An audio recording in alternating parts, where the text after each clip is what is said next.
दरम्यान काल झालेल्या बैठकीबद्दल मुख्यमंत्री फडणवीस काय म्हणाले आपण तेही पाहूया। बैठकीमध्ये आम्ही सगळ्या लिगल ऑप्शन्सचा विचार केला। त्याच्यानंतर काही त्या ठिकाणी जे काही मार्ग काढता येतील ते मार्ग काढत असताना कायदेशीररित्या ते कोर्टात कसे टिकू शकतील या संदर्भातली काही चर्चा झालेली आहे। त्यातली काही माहिती अधिकची मागवलेली आहे। ती माहिती आल्यानंतर पुन्हा एकदा आम्ही बसलो होतो आणि या संदर्भात एकदा जे काही मार्ग आपल्याला काढायचे आहेत हे जर कायदेशीर मार्ग काही जर त्यातनं शक्य असतील तर ते काढण्याची आमची मानसिकता आहे। त्याच्यावरच आमचं वर्किंग चाललेलं आहे। विखे पाटील साहेबांनी सांगितलं की तुमचं काही शिष्टमंडळ असेल, चर्चा करणारे लोक असेल, चर्चा करायची कोणाशी?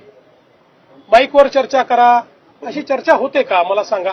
तरी आम्ही आपलं त्यांच्याकडनं काही आलं तर आम्ही त्याच्यावर प्रयत्न करतो। त्यांनी एक निवेदन दिलं, त्या निवेदनातनं काय मार्ग निघू शकतो ते आम्ही बघतो।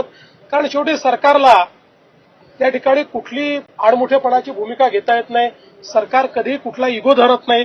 त्याच्यामुळे त्यातनंही जो काही मार्ग काढता येईल तो काढतोय। जर चर्चेला कोणी समोर आलं तर लवकर येईल।